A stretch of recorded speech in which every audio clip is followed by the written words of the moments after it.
My entire $5 million life savings vanished. When I confronted her, my daughter Bella looked me straight in the eyes and delivered a brutal kick that dislocated my shoulder, then left me there. She thought that kick would silence me. But what she didn't know was that an old engineer always knows how to turn broken pieces into the perfect trap. Have you ever looked at the house you built, the very walls you put up, and felt like you were in a stranger's home? My name is Victor Delgado, and this is my story. Thank you for listening. If you're out there, tuning in, maybe let me know what city you're hearing this from. Your connection, it means more than you know right now. That afternoon started like any other. I was in my garage, my sanctuary, carefully wiping down the craftsman tool set my father left me. There's a smell in there, a mix of old oil, metal, and sawdust that's better than any cologne to me. It's the smell of self-reliance, of being able to fix things with your own two hands. A man needs a place like that. In the middle of that quiet, the phone rang. It was Harry Walsh, my lawyer. His voice didn't have its usual calm, measured tone. There was an urgency to it, a tightness that made the hairs on my arms stand up. He started talking about unusual transactions, about withdrawals in large sums. A low hum started in my ears. I couldn't quite catch the numbers he was saying. They were just dancing around in my head, a meaningless, nightmarish jumble. $5 million. The entire nest egg Eleanor and I had scraped together our whole lives. The money for our quiet years, for doctors, for not being a burden. I tried to ask him to repeat himself, but my throat was bone dry, and then, through the static in my brain, one name came through sharp and clear, the only other name with access to that account. Bella. I walked back into the house. The bank statement Harry had just emailed was folded in my hand, but it felt as heavy as a brick. Bella was on the sofa, curled up under a blanket, watching some show on the TV. She looked so peaceful, so normal. She looked like my little girl. My heart was hammering against my ribs, a frantic, trapped bird. I walked over, didn't say a word, and just placed the paper on the coffee table in front of her. "Explain this," I managed to say. The voice that came out was a gravelly thing I didn't recognize as my own. At first, she denied it.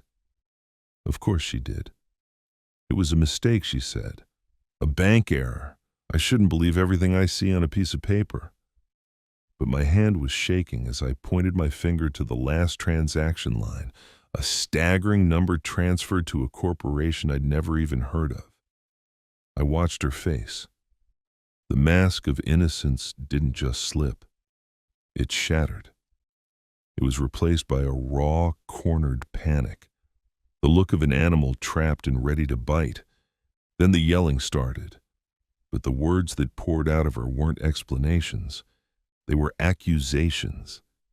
She said I'd put too much pressure on her, that my life was boring and small, that I could never understand her ambitions. Her words felt like invisible knives, finding all the softest parts of a father's heart. I just stood there, trying to hold myself together, and said the only thing that mattered. "Give the money back, Bella." And that's when she did it. It wasn't a shove in anger. It was deliberate. She got to her feet, looked me dead in the eye, and drove her foot hard into my shin. I'm 68 years old. My balance isn't what it used to be. The force of the kick sent me stumbling backward. For a split second, suspended in time, I heard a sound. A dry, horribly clear crack. My shoulder hit the edge of the solid oak coffee table. A bolt of white-hot pain tore through everything. And in that moment, my world collapsed right along with that sound. I was on the floor, the pain in my shoulder radiating out like fire, but it was nothing compared to the pain of what I saw when I looked up at my daughter. In her eyes, I was searching for something, a flicker of regret maybe, a flash of fear at what she'd just done to her own father. There was nothing. All I saw was the wild panic of a criminal who'd been caught. She stood there, panting, hair a mess, and just stared at me. She wasn't looking at her father lying hurt on the floor. She was looking at an obstacle, a problem that had just come up and needed to be dealt with. And in that one horrifying moment, I knew I had lost everything.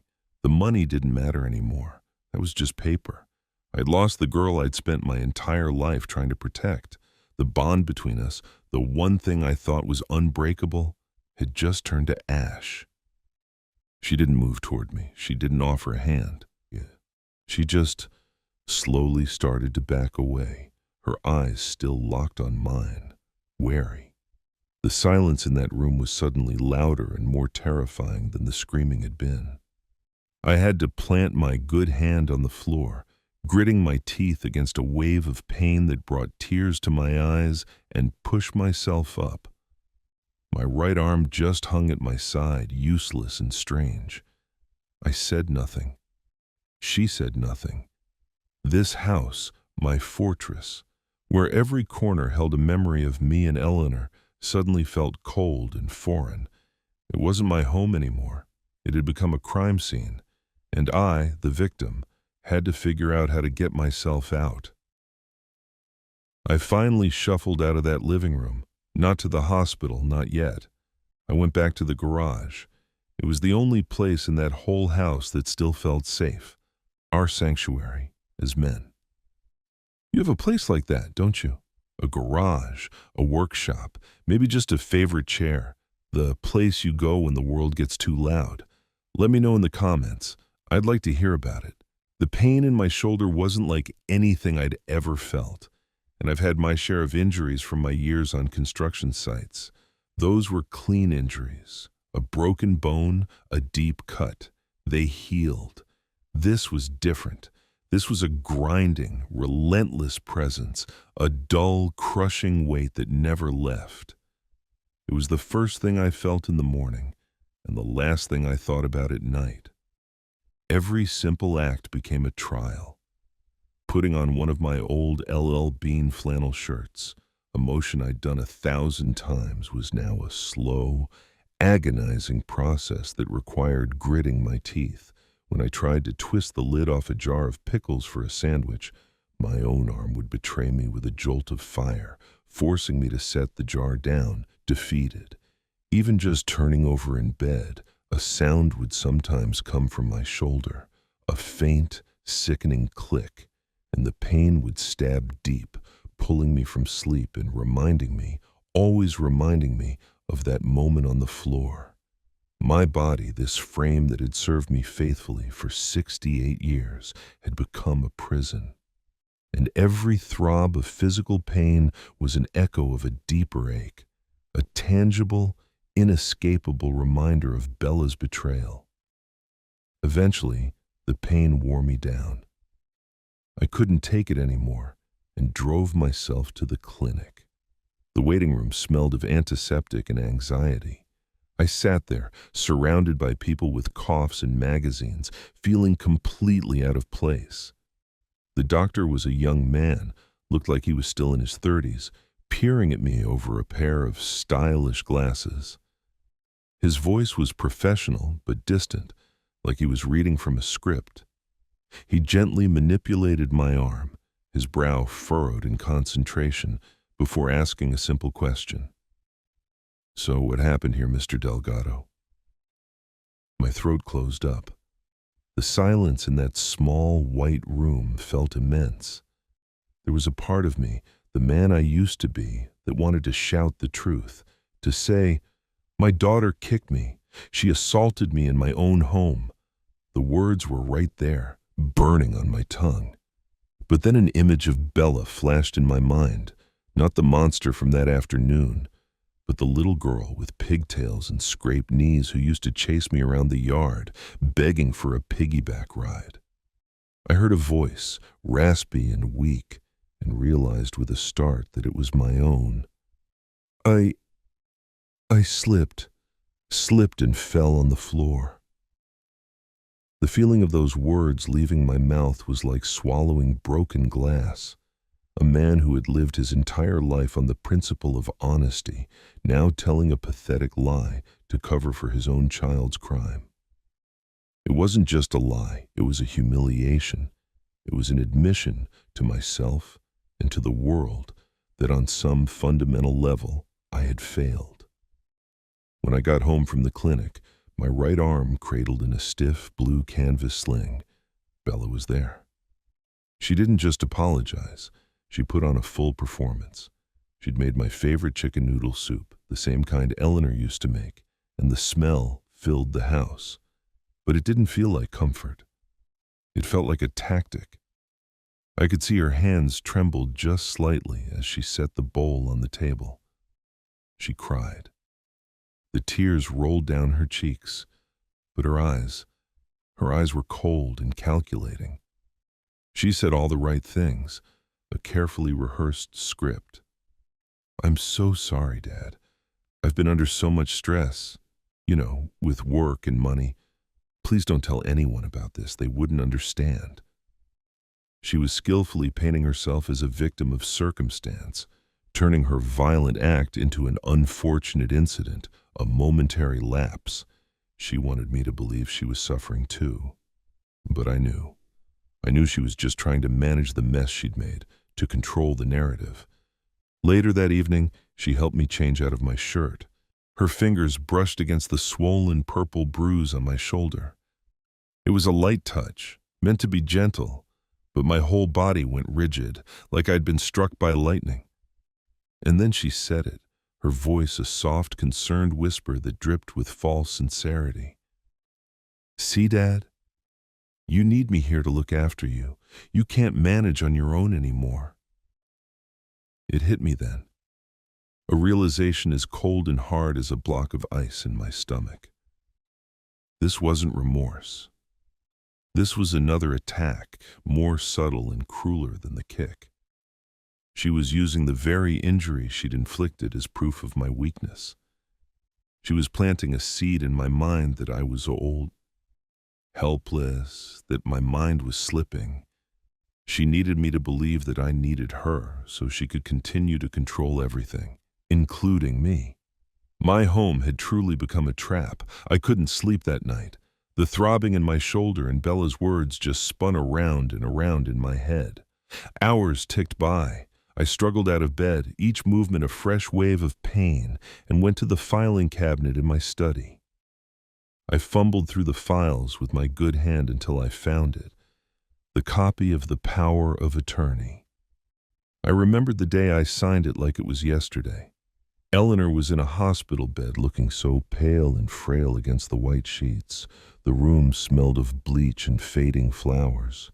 She'd taken my hand, her grip surprisingly weak, but her eyes were still full of unwavering trust. "Trust Bella," she had whispered, her voice barely audible. "She'll take good care of you." And I had. I trusted her completely. To me, that document wasn't just a legal form. It was the last promise I made to the woman I loved. Now, sitting in the dark, looking at the cold typed words, the clauses and figures, I didn't see love or trust. I saw a sacred relic that had been desecrated by greed. Every number on that page, every dollar she had taken, was a knife in the heart of my promise to Eleanor. One night, when the grinding in my shoulder made sleep impossible, I decided to do something I should have done a long time ago. I went into my study and opened up my old laptop, the one Bella always called my dinosaur. The fan whirred to life with a familiar tired hum. I started going through old emails from her, searching for the ones with PDF attachments, the quarterly financial reports she used to send me. I remember how proud I was of them. I'd open them and see these neat charts and official-looking numbers, and I'd think, my daughter, the professional. She was taking care of her old man, managing his affairs. Now, as I clicked open the first file, that feeling of pride curdled into something bitter. The colorful graphs, the carefully organized spreadsheets. It was all a mockery, an elaborate stage play, put on for an audience of one gullible old man. I pulled up the real statement Harry had sent me on my phone and held it next to the screen. It was a cruel joke. The numbers weren't just different, they were from a different universe. But the numbers weren't what broke me. It was the message that came with each file. Every single one of these faked reports was sent with a cheerful little note. "Everything's looking stable, Dad. Love you." I scrolled back and found the one from my last birthday. I remembered that day. I was sitting right here, in this chair, and her email popped up. I read it and felt a warmth spread through my chest. The message said, "A little birthday gift for you. All the investments are showing great growth. Just relax and enjoy your day. You've earned it." I remember smiling. I even called my brother later that day and bragged about how sharp and caring my daughter was. Reading it now, I felt like a fool. A complete, utter fool. Bella hadn't just stolen my money. She had smiled while she did it. She had typed "Love you, Dad" with one hand while emptying my life savings with the other. That cold-blooded calculation, that casual cruelty. It was somehow worse than the kick. The kick was an act of panic. This was a strategy. It showed a rot deep inside, a structural flaw that, for all my years as an engineer, I had completely failed to see. Looking at those emails, the memory of Eleanor came rushing back. I thought of her last days in the hospice wing. Bella had been there constantly, playing the part of the devoted daughter. She read books to her mother, spoon-fed her soup when she was too weak to lift her head. I remember watching them and thinking how lucky I was. How Eleanor could rest easy knowing our daughter was so good, so compassionate. I could still hear Eleanor's voice, a faint whisper against the sterile hospital sounds. "She'll take care of you, Victor. I trust her." That sentence, along with the power of attorney, had been the foundation of my own blind trust. Now I realized, with a certainty that chilled me to the bone, that it was all an act. The deception didn't start after Eleanor was gone. It had been happening while she was right there, dying, helpless in that bed. The truth is like a jigsaw puzzle, and the pieces were finally starting to fall into place, forming a picture I didn't want to see. I started to remember all the little things, the red flags I had ignored. The new sports car Bella and her husband Raphael had shown up with, which she'd brushed off as a big company bonus. The trip to Europe they took, posting pictures of themselves smiling in front of fountains and museums, which Raphael had claimed was a lucky prize from a raffle. The expensive handbags, the dinners at fancy restaurants. I had been happy for them. I thought they were succeeding. I never asked the hard questions. A father doesn't want to suspect his own daughter. You want to believe in them. But now I understood. Those things weren't the rewards of their success. They were the spoils of my life's work. Their luxury was built on my naivety. Rummaging through a stack of old files in the bottom drawer, my hand brushed against a thick folded document. It was an old insurance policy for Eleanor. My fingers trembled as I unfolded it. Her signature at the bottom looked off, just slightly. I pulled out her old driver's license, a letter she wrote me years ago, anything I could find with her beautiful, familiar script. I laid them side by side on the desk under the lamplight. There was no doubt. The signature on the policy was a forgery, and it was dated from a time when Eleanor was already so weak, her hands so unsteady from the medication that she could barely hold a pen. The cruelty wasn't new. It wasn't a sudden, desperate impulse. It had been there all along, a poison that had taken root long before my wife died. The kick to my shin wasn't the start of the disease. It was just the latest, ugliest symptom. Our generation, we were taught to read blueprints, to check contracts. We know how to look for flaws in steel and concrete, but we're not always so good at seeing the cracks in the people we love the most. Have you ever felt that? That you missed the warning signs simply because you wanted to believe in someone so badly? I'd be interested to hear your thoughts. This house, this house where Eleanor and I painted every wall together, where we planted the maple tree in the front yard when it was just a sapling, it started to feel different. The air itself grew thick, heavy. The silence, which I used to find so peaceful after a long day's work, now felt watchful, like it was holding its breath. It was no longer my fortress. It had become my prison. At night, every creak of the old floorboards, sounds I'd known for 30 years, would make my heart leap into my throat. Lying in bed, with the dull, constant ache in my shoulder, I'd strain my ears in the darkness. Was that a footstep in the hall? Was that Bella standing just outside my door? My engineer's mind would try to reason it away. It's just the house settling, the old wood contracting. But the fear was a more primal thing. I started locking my bedroom door, something I hadn't done since I was a teenager. The solid click of the deadbolt felt both necessary for my sanity and deeply, profoundly wrong. The feeling of being watched, of being a prisoner in my own home, was a special kind of torture. My one safe place in the world had been invaded from the inside. It wasn't just the sounds. It was small things, little changes that were almost unnoticeable, designed to make me question my own mind.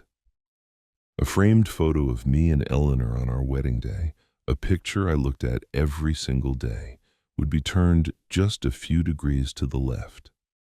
The book I was reading, left on the end table with a corner of the page folded down, would be moved to a different spot, the page flattened. One afternoon, I came into the living room and my lazy boy recliner, my command center, had been pushed back a few inches from its usual spot. It felt like a quiet, constant assertion of control, a subtle message being sent. This isn't your space anymore. Every little disturbance was another reminder that I was losing my grip, that my authority in my own home was being systematically erased, inch by inch. One morning, after another mostly sleepless night, I stood at the kitchen window, nursing a cup of coffee with my good hand, and looked out at the backyard, at Eleanor's rose garden. She loved those roses more than anything. She knew each one by name, the Mr. Lincolns, the peace roses. She could spend a whole afternoon out there, her hands in the dirt, just tending to them. I'd promised her I'd keep it up.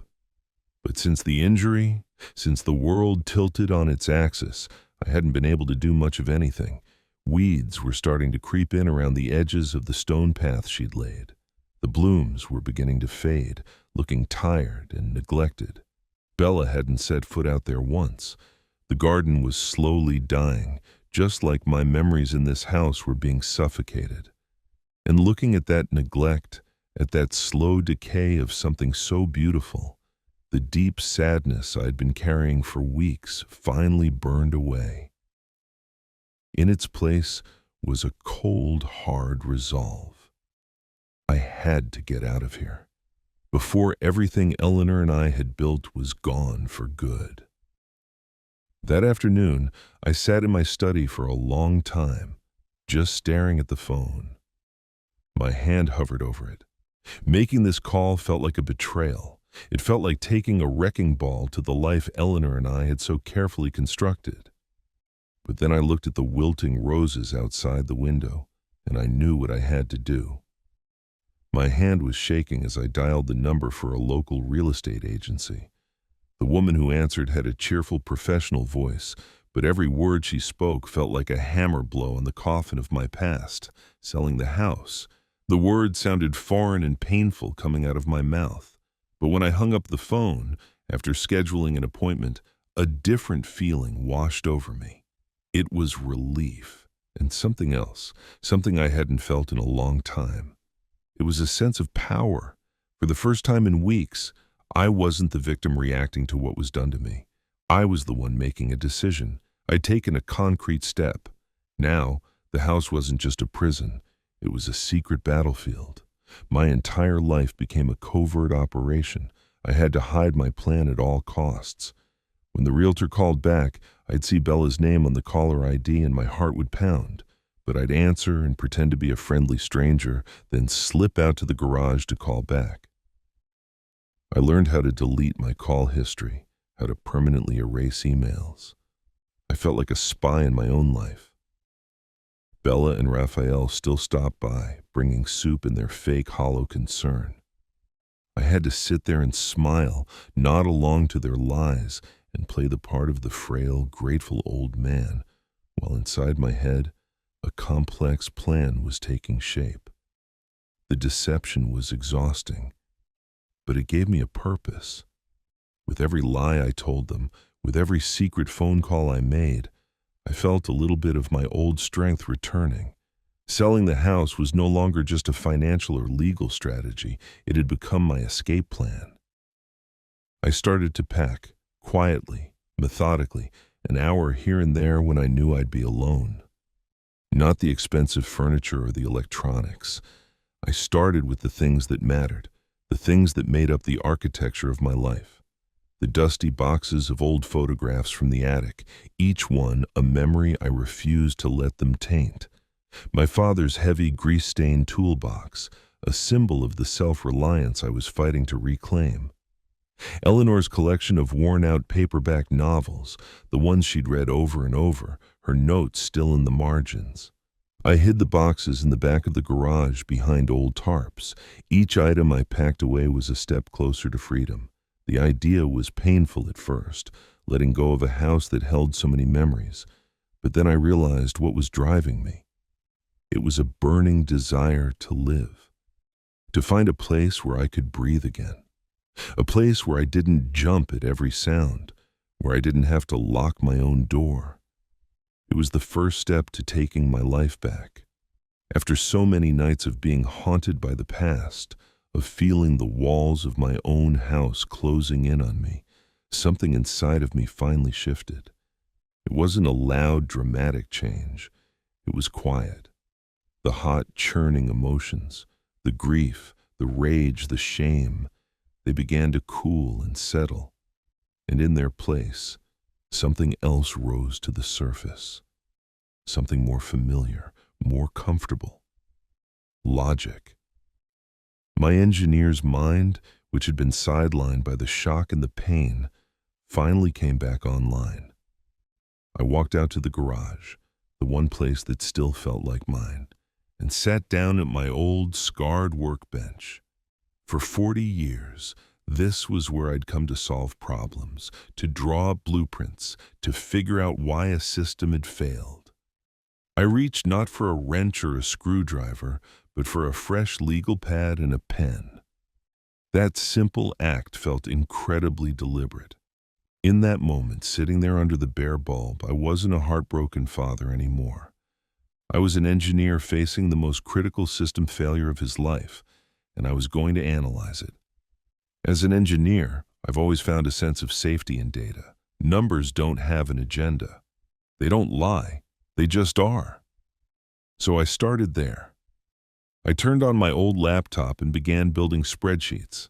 I created a detailed timeline, cross-referencing every single withdrawal from my bank statements with the dates on Bella's fraudulent emails.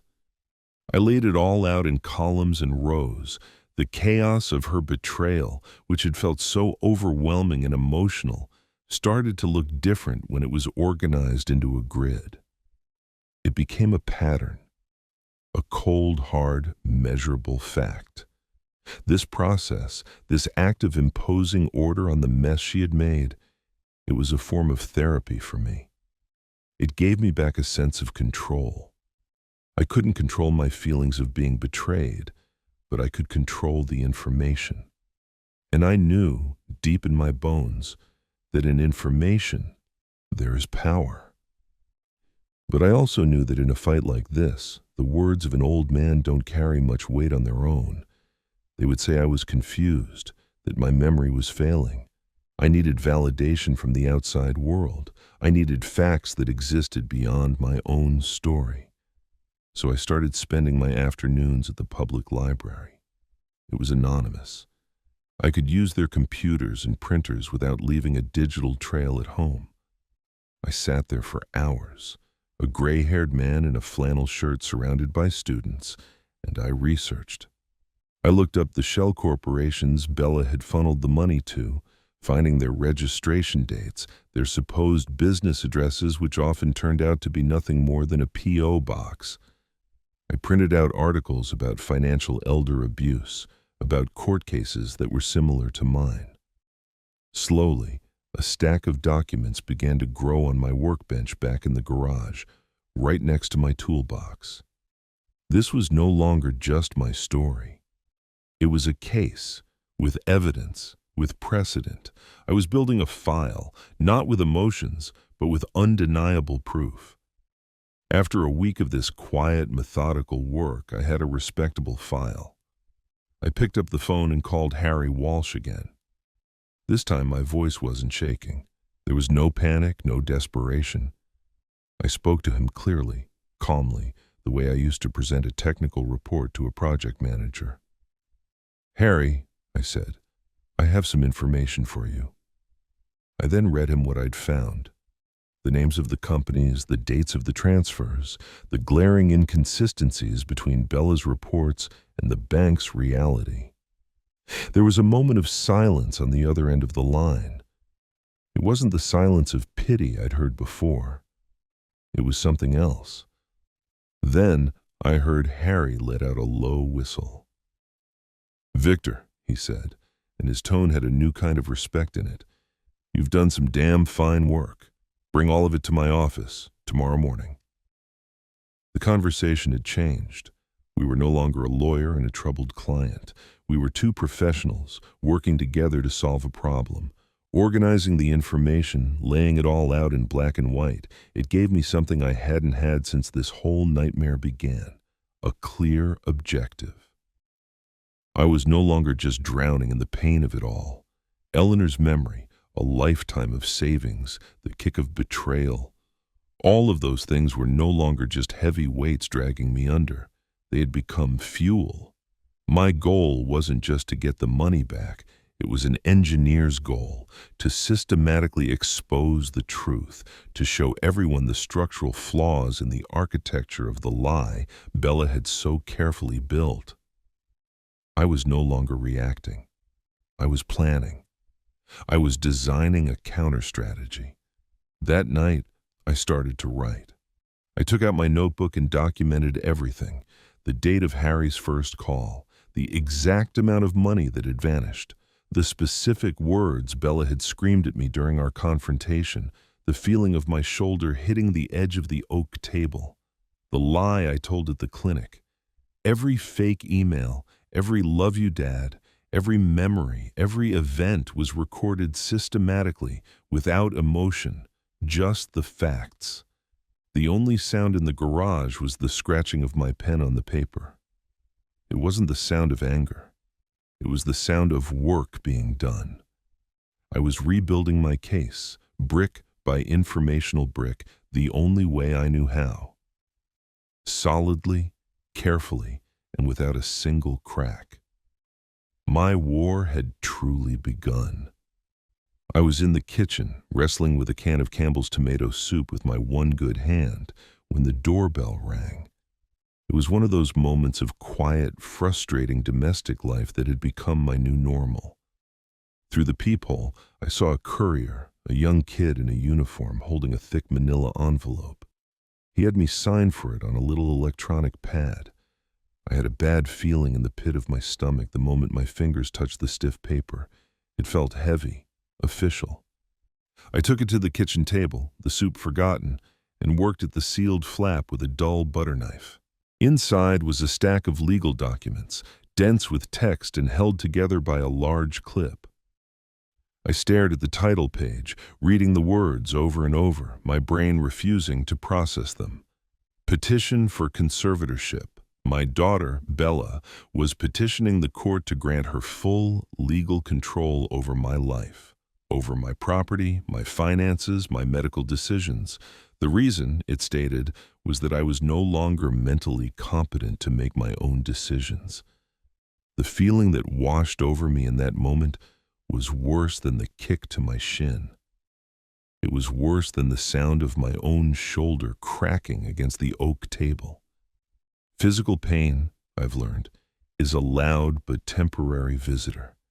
It screams for attention, but eventually, its voice grows hoarse and it fades. This, however, this was a different kind of pain. This was an assault on my very identity, a wound that I knew would never fully heal.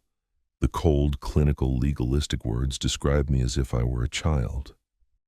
Cognitive decline, exhibiting signs of dementia, incapable of managing personal finances. Every phrase was a public humiliation, a stripping away of my dignity.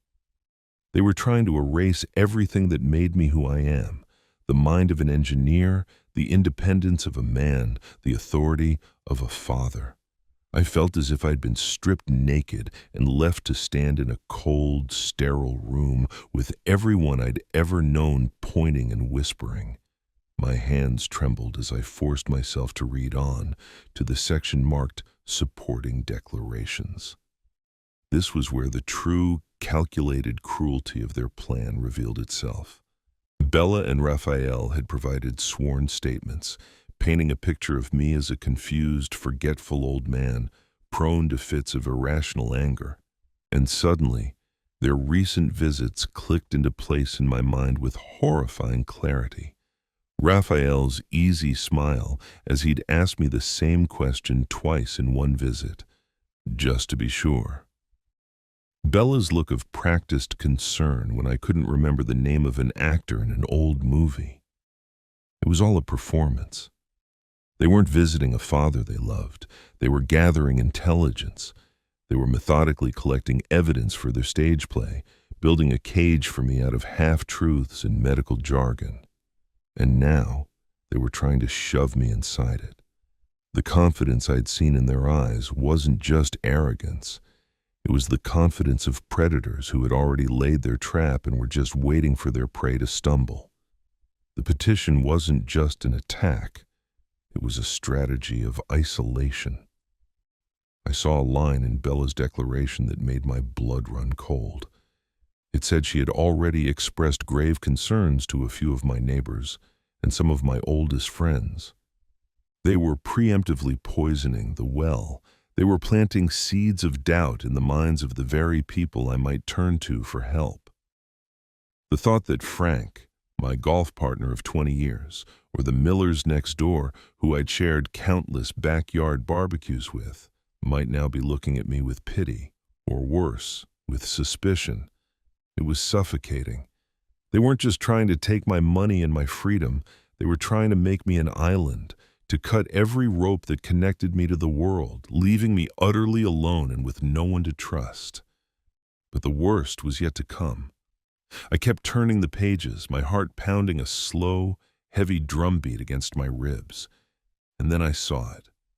The cornerstone of their legal argument, the primary piece of evidence their lawyer was presenting to prove I was physically unstable and a danger to myself.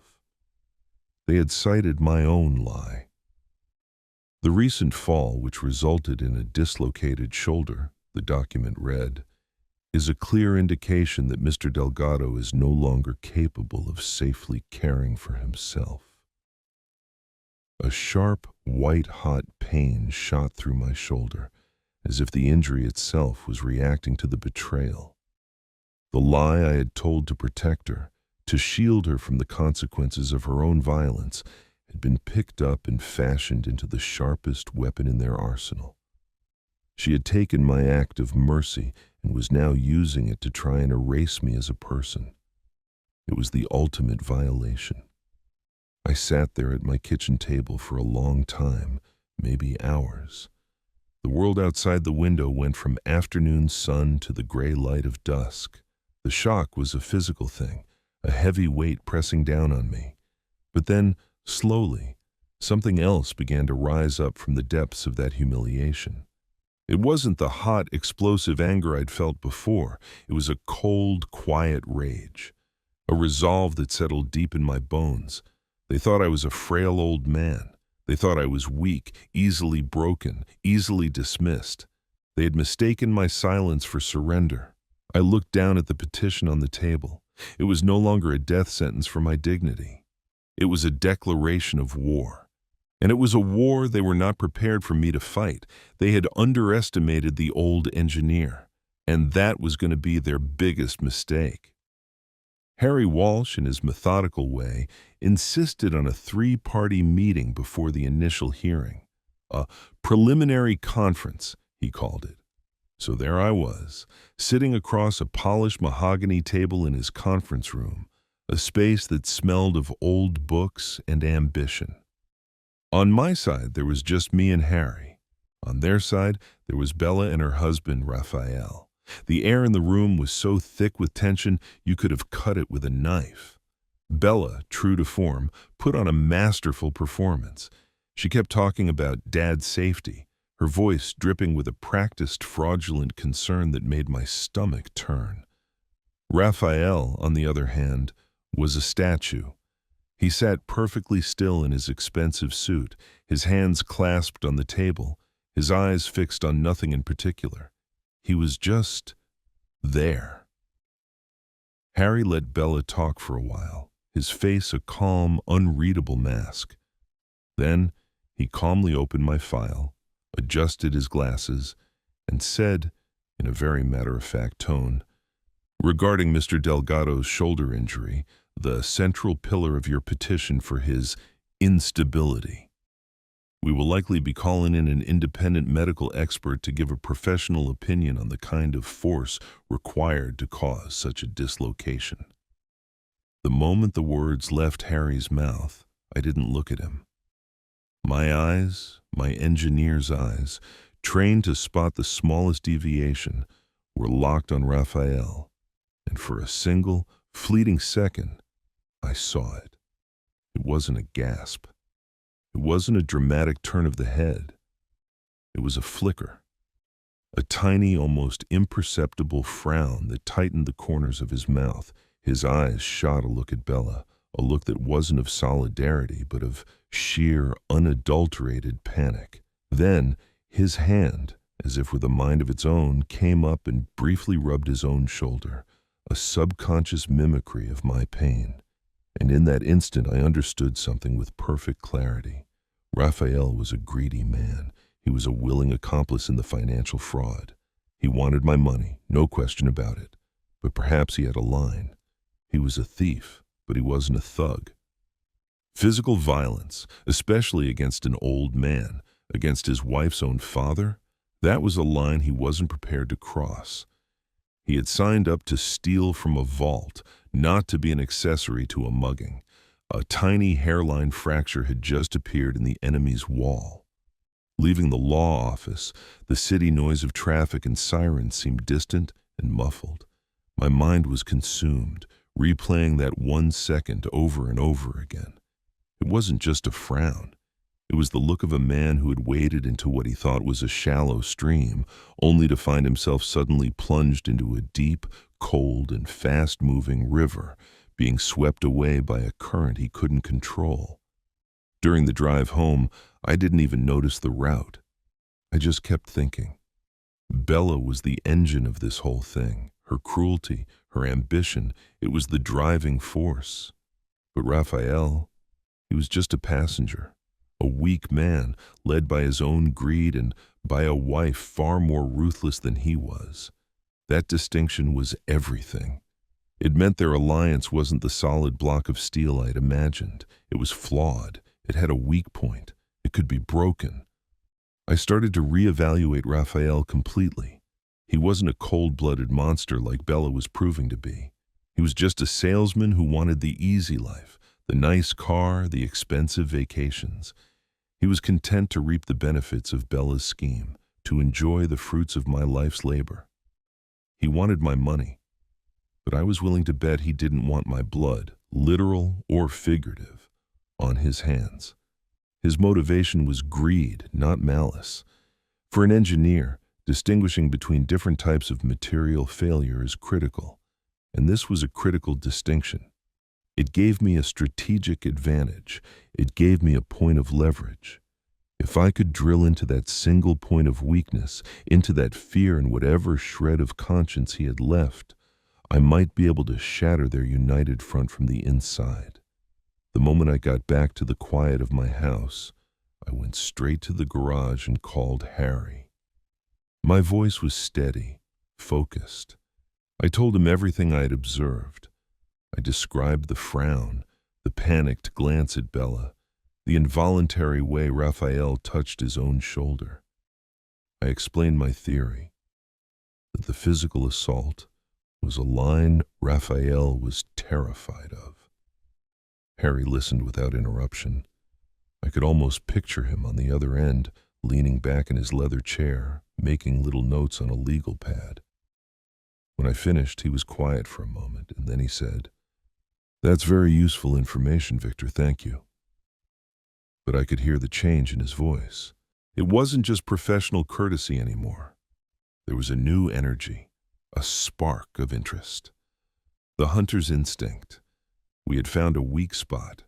Our strategy was no longer just about defending my sanity. Now, we could start planning how to attack. That night, for the first time in what felt like an eternity, I slept for more than a few hours at a time.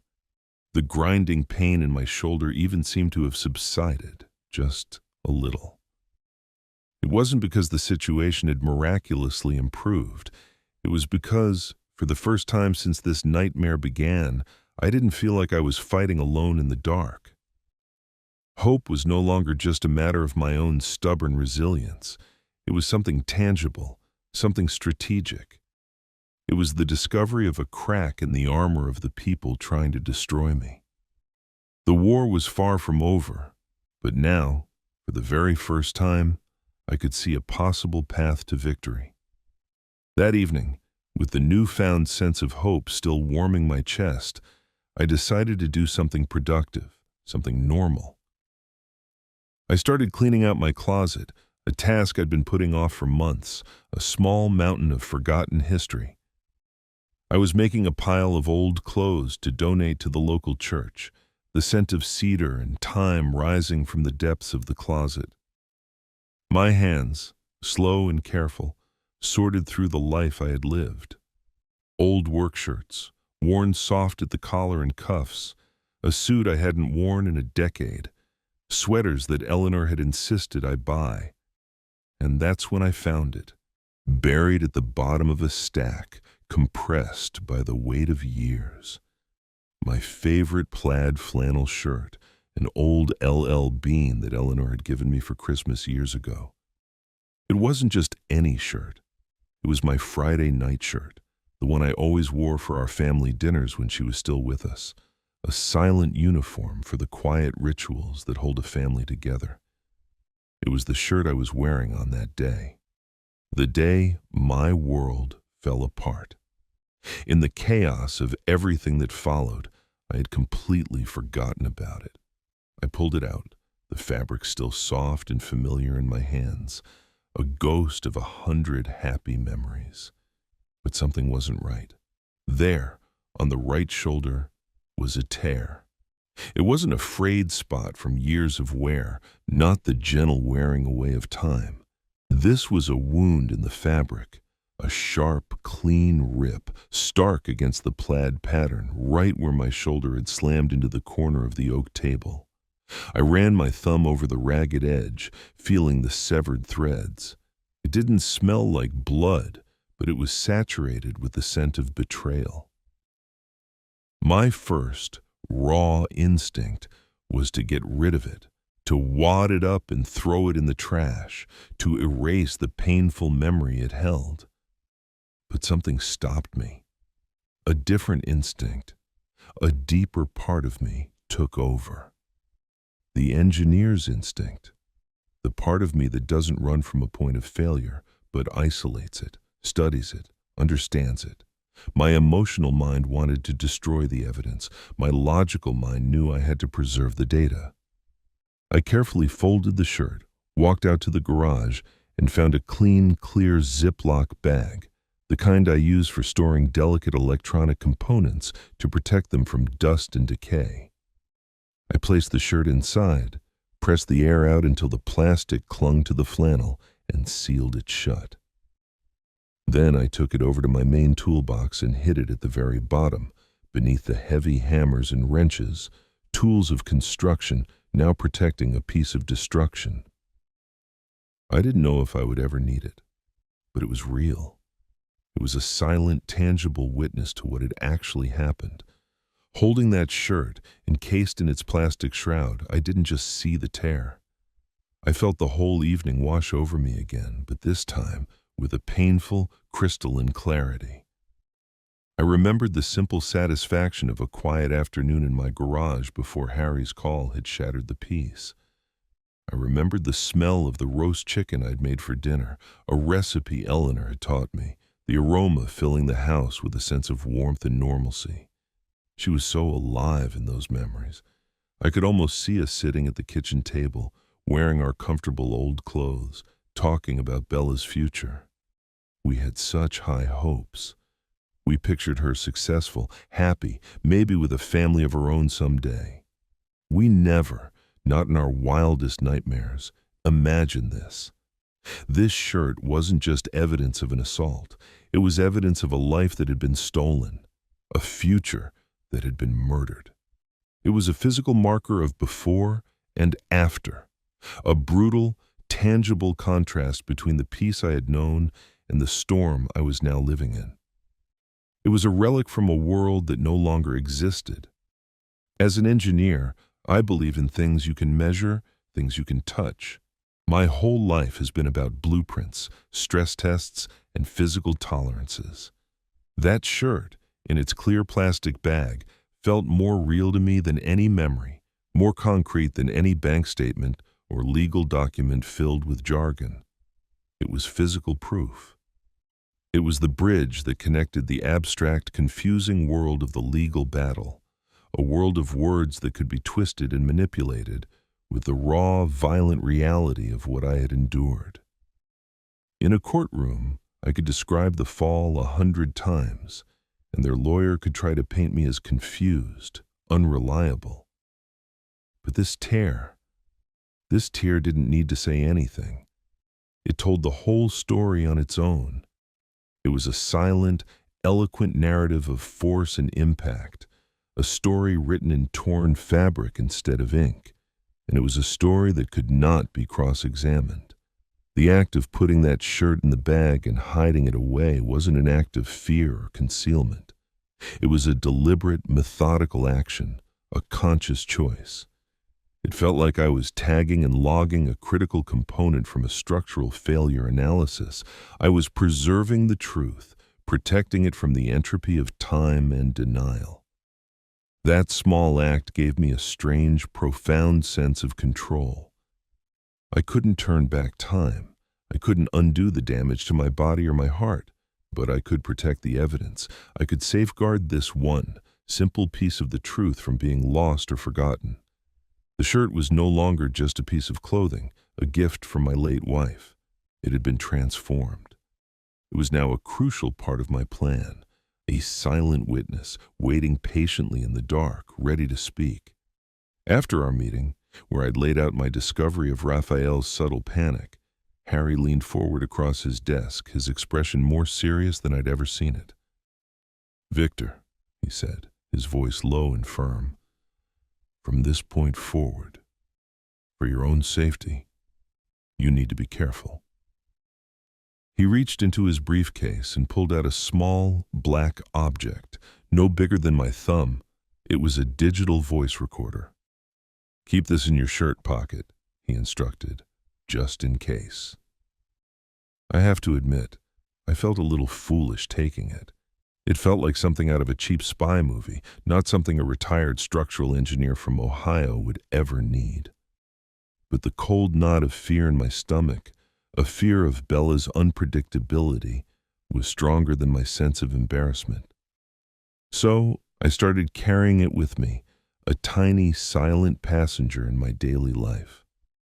A few days later, Bella and Raphael came over, unannounced, under the guise of discussing my care options.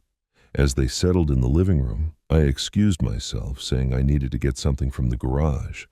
On my way out, I passed the hall table. On a sudden gut impulse, I took the little recorder out of my pocket, tucked it behind a potted plant, and pressed the small red button. Honestly, the act of doing it felt wrong. It felt improper. My generation, we were taught to deal with problems head on. We looked a man in the eye, we shook his hand, we said what we meant. This kind of clandestine recording felt dishonest, a violation of a code I'd lived by my entire life. It was a tactic for people who lived in the shadows. But then the cold, legalistic words from the conservatorship petition echoed in my head. The memory of their false smiles and their staged concern. I realized with a grim certainty that I wasn't playing by the old rules anymore, because my opponent had no rules at all. When you're facing an enemy who has no honor, sometimes you have to use tools you never wanted to touch. I didn't have a grand, elaborate plan. Leaving the recorder running was a spur-of-the-moment decision, a what-if born of desperation. I truly didn't expect to capture anything of value. My heart was thumping in my chest as I walked out the door into the cool air of the garage, the quiet click of the latch behind me sounding unnaturally loud. It felt like I was committing a crime in my own home. But once I was surrounded by the familiar smells of oil and sawdust, a sense of calm returned. I believe in preparation. That's what an engineer does. And that little recorder, whether I liked it or not, was a form of preparation for the worst-case scenario.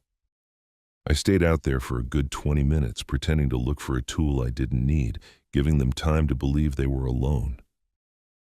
Later that night, long after they had left, the house was silent again. I sat alone in my study, the door closed, and plugged a pair of headphones into the small device.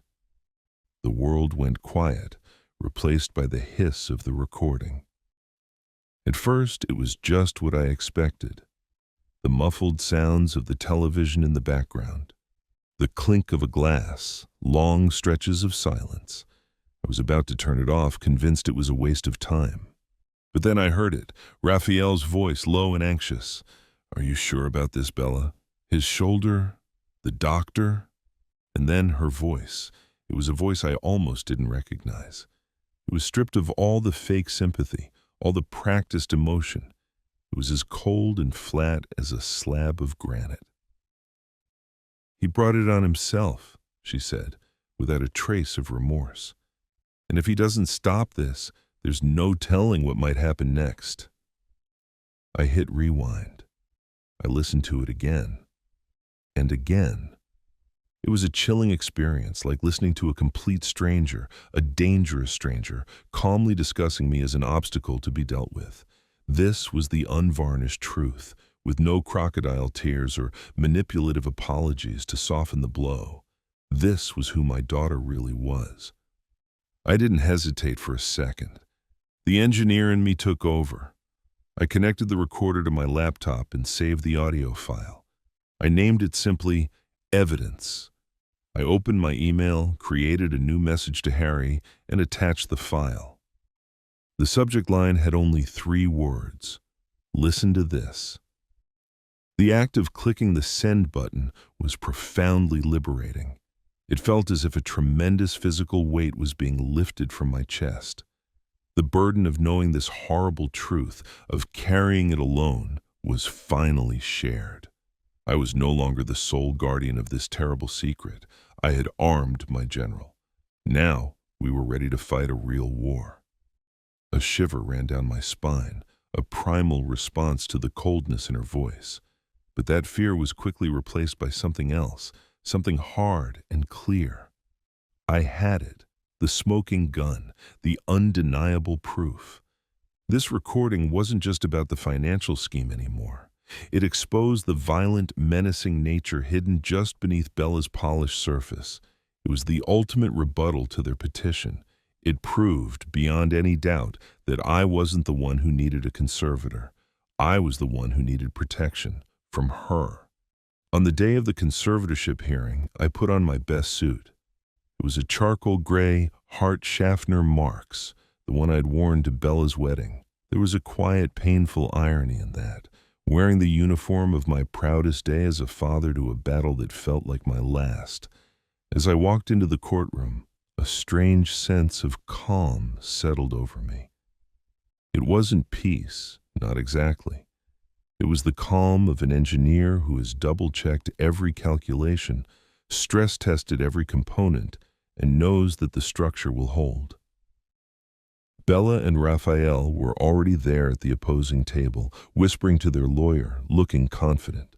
Their performance was nearing its final act. Their lawyer began, painting a compelling picture of a loving daughter, worried sick about her confused, deteriorating father.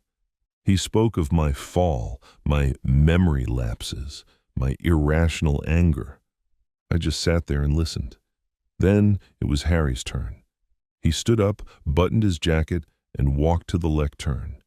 He didn't argue. He didn't raise his voice. He simply made a calm, procedural announcement. "Your Honor," he said, his voice steady, "before we proceed, I must inform the court that due to irreconcilable differences, my client, Mr. Delgado, has made the decision to list his family home for immediate sale." The moment the words, "sale of the family home," hit the air, I saw it. The first crack in their composure. Bella's head snapped up, her eyes wide. Raphael, who had been looking so smug, suddenly looked like he'd been punched in the gut. The confident masks they had worn so perfectly slipped, revealing the raw panic underneath. Their cash cow was being led out of the barn, but Harry was just getting started. He called his first witness, a leading orthopedic surgeon. The doctor, a sharp man with a no-nonsense demeanor, used anatomical charts and clear, precise language to explain the mechanics of a violent shoulder dislocation. He described the immense, sudden force required. He concluded, looking directly at the judge, "In my professional opinion, this type of severe injury is highly inconsistent with a simple, common slip and fall on a level surface." As the doctor spoke, I wasn't watching the judge. I was watching Bella. And I saw the trap I had so patiently designed, the one built from logic and facts, begin to slowly, inexorably close around her. After the doctor's testimony had laid the foundation of physical probability, Harry walked back to our table. "Your Honor," he said, "we have a short audio recording we would like to play for the court." A technician wheeled in a speaker. The courtroom, which had been filled with rustling papers and quiet coughs, went utterly silent. Then Bella's voice filled the room. Not the concerned, gentle voice she used in public, but the one I'd heard through the headphones in my study. Cold, flat, merciless. "He brought it on himself, and if he doesn't stop this, there's no telling what might happen next." I glanced over at their table. Bella's face was the color of chalk. All the blood had drained from it. Raphael had his head bowed, his eyes fixed on the polished surface of the table as if he was trying to will himself to melt right through it. The silence that followed the recording was heavier and more damning than the words themselves. The curtain had just come crashing down on their little play, but Harry still wasn't finished. He walked to the evidence table holding a clear, sealed plastic bag. "And this, Your Honor, is the shirt Mr. Delgado was wearing on the day of his alleged slip and fall." He pulled the plaid flannel out of the bag. Under the bright, unforgiving lights of the courtroom, the sharp, violent tear on the shoulder was starkly visible. It needed no explanation. It was the physical truth, a silent testament. It was the bridge connecting the doctor's expert testimony to the threat on the audio recording. It was the final critical piece of the puzzle, locking the entire picture of the truth into place. I saw one of the court clerks, a woman in her 50s, subtly shake her head in disgust. The story was now complete. The final blow was aimed squarely at Raphael. When Harry cross-examined him, playing the audio recording again and asking him to explain the conversation, he crumbled. He stammered, his voice barely a whisper. He tried to claim Bella was just venting, that it was a figure of speech. But no one in that room was buying it. Looking at the stone-faced judge, at the disgusted looks from everyone around him, seeing his career and his carefully constructed reputation vaporizing before his eyes, Raphael broke. He admitted there had been an argument. He admitted Bella had pushed me.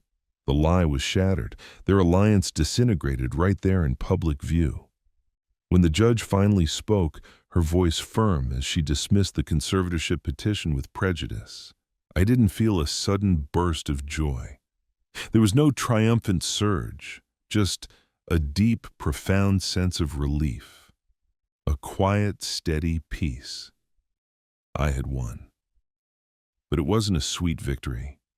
It was the grim satisfaction of a necessary, painful job completed. I looked across the room at Bella. For the first time, she couldn't meet my gaze. Her eyes, which had for so long held either false pity or cold calculation, were now just empty. I hadn't destroyed her with anger or revenge. I had simply used the truth, piece by undeniable piece, to dismantle her lies. And now there was nothing left for her to hide behind. That quiet victory in the courtroom wasn't the end of the story, but the beginning of a new chapter for me. It taught me that our stories, especially the difficult ones, have power when they are shared. I know that when we men, who've seen more than half a century go by, get together, the stories can just start to flow.